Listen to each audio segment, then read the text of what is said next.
Você não precisa de uma página com números de voo porque você não vai. A voz do meu pai cortou os aplausos do seu jantar de aniversário barulhento o suficiente para todos os 30 convidados ouvirem. Ele apontou a taça de champanhe para mim e riu. Alguém tem que ficar para alimentar os cachorros e cuidar dos filhos da sua irmã. Esse é seu trabalho. Ele não disse como um pedido. Ele disse como se estivesse falando para um servo. Minha mãe alisou o guardanapo e desviou o olhar. Minha irmã Britney apenas sorriu de lado. Naquele momento, 30 pessoas viram minha própria família decidir que eu não valia um assento no avião. Mas enquanto fiquei ali, humilhada, minha mão roçou no meu celular. Eles pensavam que estavam me colocando no meu lugar. Eles não sabiam que tinham acabado de me deixar sozinha com seus registros financeiros. Antes de eu contar o que encontrei no cofre da casa do meu pai naquela noite, e como eu usei para transformar o paraíso deles em uma prisão federal, deixe um comentário dizendo onde você está assistindo e que horas são agora. Quero ver até onde essa história vai viajar. O quarto estava tão silencioso que eu podia ouvir o gelo derretendo nos baldes de champanhe. 30 pessoas estavam segurando a respiração, esperando pela explosão. Eles esperavam lágrimas. Eles esperavam que eu virasse a mesa ou gritasse com meu pai por tratar uma mulher de 32 anos como um servo contratado. Minha mãe estava realmente segurando a toalha, os nós dos dedos brancos, se preparando para a cena que arruinaria sua noite perfeita. E honestamente, uma parte de mim queria dar isso para eles. Eu queria destruir todos os copos de cristal no quarto, mas eu não fiz. Apenas fiquei ali completamente parada. Minha irmã Britney quebrou o silêncio. Ela caminhou até mim, seus saltos clicando no chão de madeira, e enfiou uma pasta de 3 polegadas de espessura no meu peito. Aqui, ela disse, sua voz pingando com falsa doçura. É o itinerário para os cachorros e as crianças. Os gêmeos precisam do umidificador ajustado para exatamente 68 graus, e os cachorros só comem a mistura orgânica de cordeiro, aquecida por 15 segundos. Não estrague tudo. Eu olhei para a pasta. Eu olhei para meu pai, que estava me observando com um sorriso presunçoso e expectante. Ele queria que eu lutasse. Ele queria que eu implorasse. Porque se eu lutasse, ele poderia me chamar de dramática. Se eu implorasse, ele poderia me chamar de fraca. Ele queria a satisfação de me negar. Então, eu fiz a única coisa que nenhum deles esperava. Eu sorri. Ok, eu disse, pegando a pasta. Eu entendo. Tenham uma viagem maravilhosa. O alívio na sala era palpável. O peito do meu pai se inflou. Ele bateu uma mão no meu ombro, pesada e condescendente. Essa é uma boa menina, Paige. Eu sabia que você veria a razão. Todos nós temos que fazer sacrifícios pela família. Ele pensou que eu tinha me submetido. Ele pensou que tinha vencido, mas ele não entendeu o que eu estava fazendo. Existe um conceito em psicologia comportamental chamado conformidade estratégica. É o que você faz quando está presa em uma jaula com um predador que é maior e mais forte que você. Você não mostra os dentes. Você não ataca. Você abaixa a cabeça. Você expõe o pescoço. Você se faz parecer pequena e inofensiva. Você os deixa pensar que eles têm controle total porque a arrogância torna as pessoas desleixadas. A arrogância faz com que deixem a porta da jaula destrancada. Se eu tivesse gritado com meu pai, ele teria me expulsado de casa naquele momento. Ele teria pegado as chaves de volta. Ele teria contratado um segurança para vigiar a propriedade enquanto eles estivessem fora. Mas ao aceitar aquela pasta, ao aceitar a humilhação, eu comprei acesso para mim mesma. Eu não estava concordando em ser sua babá. Eu estava concordando em ser deixada sozinha dentro do império dele por 7 dias sem supervisão. Eu segurei aquela pasta como se fosse um texto sagrado. Eu ouvi enquanto minha mãe listava mais tarefas: regar as orquídeas, recolher a correspondência, esperar pelo limpador da piscina. Eu acenei com a cabeça a cada demanda. Eu agradeci por confiarem em mim, e o tempo todo meu coração não estava acelerado de medo. Estava firme com uma antecipação elétrica e fria. Eles estavam me deixando na casa onde meu pai guardava seus servidores privados. Eles estavam me deixando com os arquivos físicos que pensavam que eu era estúpida demais para entender. Quando o jantar finalmente terminou e os convidados foram saindo, sussurrando sobre como eu fui graciosa sobre tudo aquilo, meu pai me deu um último olhar. Não me decepcione, Paige, ele disse. Eu olhei direto nos olhos dele. Eu não vou, pai. Prometo que farei exatamente o que precisa ser feito. Ele não viu o duplo significado. Ele não viu o lobo atrás do sorriso. Ele só viu sua ajuda gratuita entrando nos eixos. Ele foi dormir pensando que era o rei do mundo. Ele não fazia ideia de que tinha acabado de entregar o machado ao carrasco. A maioria das pessoas em Greenwich olhava para mim e via uma fracassada. Elas viam uma mulher de 32 anos vivendo na casa de hóspedes dos pais, dirigindo um sedã de 10 anos, e aparentemente não fazendo nada com a vida. Minha mãe dizia às amigas que eu estava me encontrando. Minha irmã Britney dizia às amigas que eu era basicamente a empregada, mas a verdade estava enterrada em um servidor criptografado no porão. Eu não era apenas a babá da família. Nos últimos 5 anos, eu fui a CFO nas sombras do império de construção do meu pai. Meu pai, Richard, é um homem que acredita que leis são sugestões para pessoas pobres. Ele construiu sua riqueza em atalhos, trabalho por baixo da mesa, e empresas de fachada projetadas para esconder ativos do IRS. Mas ele é péssimo em matemática. 5 anos atrás, as paredes começaram a fechar. Ele não contratou uma firma de alto nível para consertar porque firmas fazem perguntas. Firmas têm políticas de ética. Ele veio até mim.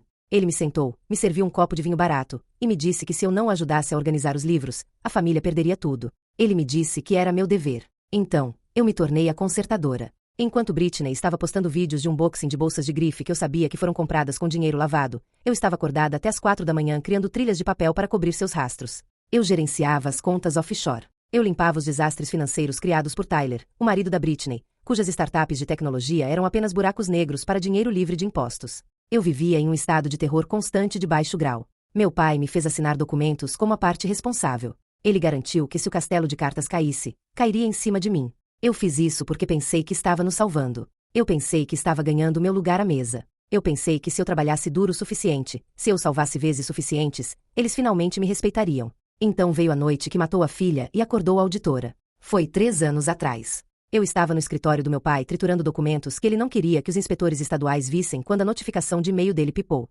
Era uma conversa entre ele e Tyler. O assunto era simplesmente o problema Paige. Eu cliquei. Meu coração martelava contra minhas costelas enquanto eu lia as palavras do meu pai. Não se preocupe com a Paige pedindo um salário. Ela está com muito medo de sair e feia demais para se casar. Ela é mais barata que uma firma e é nossa pólice de seguro gratuita. Se os federais algum dia baterem a porta, dizemos que ela agiu por conta própria. Ela é a isca perfeita. Eu não chorei.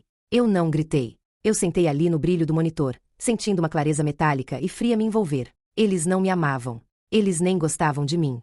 Eu era apenas um escudo humano. Eles estavam me engordando para o abate. Aquela foi a noite em que a auditoria começou. Eu não pedi demissão. Eu não os confrontei. Eu voltei ao trabalho, mas parei de consertar seus erros. Eu comecei a documentá-los. Por 3 anos, eu copiei cada livro razão, cada e-mail incriminador, cada transferência bancária. Eu construí um arquivo digital de seus crimes. Eu sorria nos jantares de família. Eu cuidava de seus filhos. Eu os deixava me tratar como um capacho porque um capacho é a única coisa na casa que vê os sapatos sujos de todos. Eles pensavam que eu era dependente deles. Eles não perceberam que eu era a única coisa entre eles e uma acusação federal. E esta noite, com a casa vazia e o voo para o paraíso partindo, eu não ia apenas me afastar. Eu ia abrir a porta e deixar as consequências entrarem. A manhã da partida foi uma aula magistral em caos. Enquanto o sol ainda lutava para subir sobre os gramados bem cuidados de Greenwich, minha irmã Britney estava gritando sobre um lenço vintage da Hermes. Ela estava destruindo o quarto de hóspedes, jogando seda e cachemir no chão como um tornado em uma boutique. Tyler, seu marido, estava sentado na beira da cama, usando óculos escuros dentro de casa, cuidando de uma ressaca que cheirava bourbon de primeira linha e más decisões. Paige, Britney gritou. Onde está? Eu não posso ir para o Havaí sem o azul. Combina com meu biquíni. Eu entrei no quarto, coloquei a mão sob a pilha de roupas descartadas ao lado da qual ela estava em pé, e puxei o lenço. Eu entreguei a ela sem dizer uma palavra. Ela não disse obrigada. Ela apenas arrancou e enfiou na bolsa Louis Vuitton. Finalmente, ela bufou. Tente ser mais organizada da próxima vez. Eu desci. O saguão estava empilhado alto com bagagem. O suficiente para 1 ano, não uma semana. Minha mãe estava gritando instruções para o motorista particular sobre como manusear sua caixa de chapéu. O ar cheirava a perfume caro e estresse. Paige, no escritório. Agora, a voz do meu pai veio do corredor. Eu o segui até seu santuário. A pesada porta de carvalho clicando atrás de nós para abafar o barulho da família. Ele caminhou atrás de sua mesa enorme, abriu a gaveta superior e puxou uma pilha de envelopes. Não eram cartas de amor. Eram avisos do IRS, grossos, pesados e não abertos. Ele os jogou sobre a superfície de mogno. Eles deslizaram e pararam bem na minha frente. Estes chegaram semana passada, ele disse, ajustando os botões de punho. Eles estão sinalizando algumas discrepâncias nas contas de folha de pagamento da startup do Tyler. Eu preciso que você os faça desaparecer enquanto estivermos fora. Eu olhei para os envelopes. Eu sabia exatamente o que estava neles. Eu sabia porque tinha avisado a ele, 6 meses atrás, que mover dinheiro entre as empresas de fachada acionária é uma bandeira. Ele não tinha ouvido naquela época. Agora ele queria um milagre. Pai, eu disse, mantendo a voz neutra. Estes parecem sérios.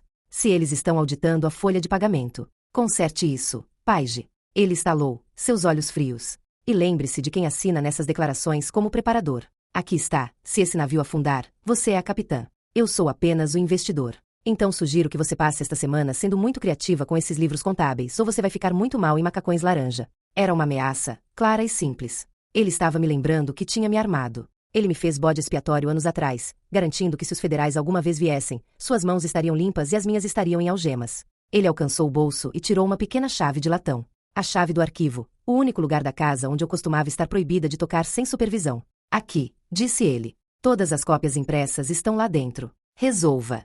Ele passou por mim para fora da sala. Peguei a chave. Ela parecia pesada como uma arma.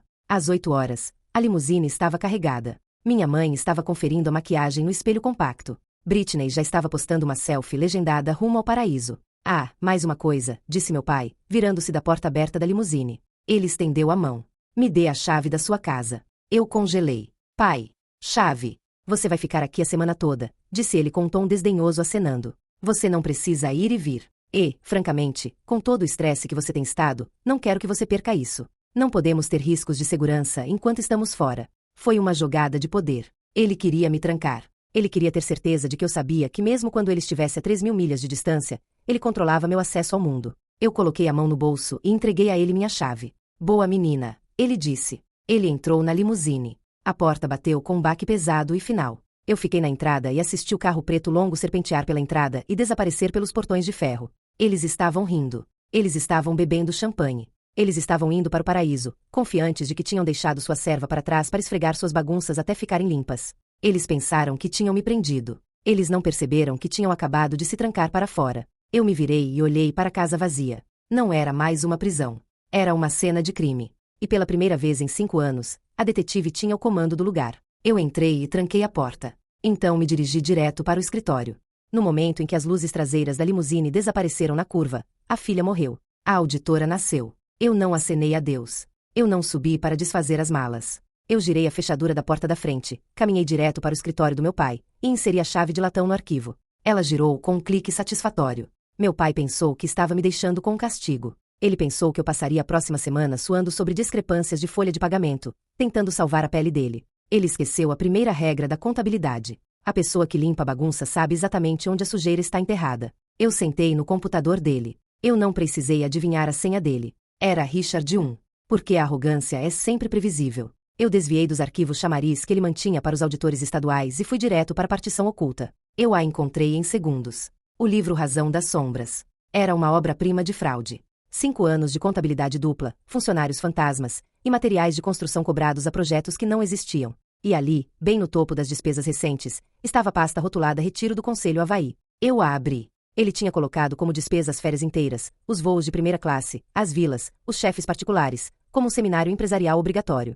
Ele estava usando fundos corporativos para pagar pelo bronzeado da Britney. Era fraude fiscal, pura e simples. E era o último prego no caixão dele. Eu não apenas li, peguei tudo. Eu conectei meu próprio disco rígido preto criptografado. Eu iniciei uma cópia espelho de todo o sistema. Cada e-mail, cada fatura forjada, cada transferência offshore. A barra de progresso rastejou pela tela, verde e constante. Enquanto baixava, eu trabalhei nas evidências físicas. Eu esvaziei o arquivo das escrituras originais e as impressões do problema Page. Eu as empacotei em uma bolsa à prova d'água de banqueiro. Quando o download terminou, eu puxei o drive. Eu limpei o teclado com um pano de microfibra. Eu limpei a superfície da mesa. Eu limpei a maçaneta da porta. Eu não estava apenas saindo. Eu estava me apagando. Eu queria que ele voltasse para uma casa que parecesse um túmulo. Eu caminhei para a cozinha. A pasta de tarefas, o cronograma de comida dos cachorros, as instruções do umidificador das crianças estavam na ilha de mármore onde Britney a havia deixado. Parecia ridícula agora, um artefato de uma vida que eu não vivia mais. Eu peguei a chave de latão do arquivo e a coloquei em cima da pasta. Então eu puxei um post-it amarelo do meu bolso e o colei na capa de couro. Eu escrevi 4 palavras. Considere isso minha demissão. Eu peguei minha bolsa, não a mala de roupas que minha mãe esperava, mas uma maleta segura contendo 5 anos de crimes. Eu saí pela porta da frente e a deixei destrancada. Deixe o alarme de segurança apitar. Não era mais minha casa para proteger. Eu dirigi meu sedã até JFK, mas não fui para o estacionamento econômico. Eu parei no meio-fio, entreguei as chaves ao manobrista e entrei no terminal. Eu não estava voando para o Havaí para implorar por migalhas. Eu caminhei até o balcão de primeira classe para o voo direto para São Francisco. A atendente olhou para o meu bilhete. Viajando a negócios ou lazer, senhorita Dixon. Eu olhei para a bolsa preta no meu ombro. Ela continha evidências suficientes para colocar 3 pessoas na prisão federal por uma década. Negócios, eu disse. Estritamente negócios. 2 dias depois, eu estava em uma sala que cheirava perfume caro e dinheiro antigo. O estúdio de design da minha tia Teresa em São Francisco não era apenas um prédio. Era um santuário de alta arte e altas faixas de impostos. Ela estava hospedando um show pop-up privado para me apresentar ao círculo interno dela, não como sua sobrinha, mas como consultora financeira para a elite. Pela primeira vez na minha vida, eu não estava usando um avental ou uma mistura de poliéster. Eu estava usando um vestido estrutural de seda que Teresa havia desenhado, segurando uma taça de champanhe vintage, e realmente respirando. Você parece que pertence aqui, Teresa sussurrou, apertando meu braço. Ninguém jamais adivinharia que você passou a última década arquivando recibos para uma empresa de construção. Eu sorri, sentindo o peso fantasma da pasta, finalmente saindo do meu peito. Eu me senti segura. Eu me senti intocável. Então as portas duplas na frente da galeria se abriram com uma violência que fez os lustres de cristal tremerem. A música parou. A conversa morreu. Todas as cabeças na sala viraram. Em pé na entrada estavam meu pai e Tyler. Eles pareciam um acidente de carro em um museu. Eles ainda estavam usando suas roupas de férias, camisas de linho manchadas de suor, rostos descascando com queimaduras solares vermelhas e raivosas. Mas eles não estavam sozinhos. Flanqueando-os estavam dois homens enormes em equipamento tático escuro. O tipo de segurança particular que você contrata quando quer machucar alguém sem deixar um boletim de ocorrência.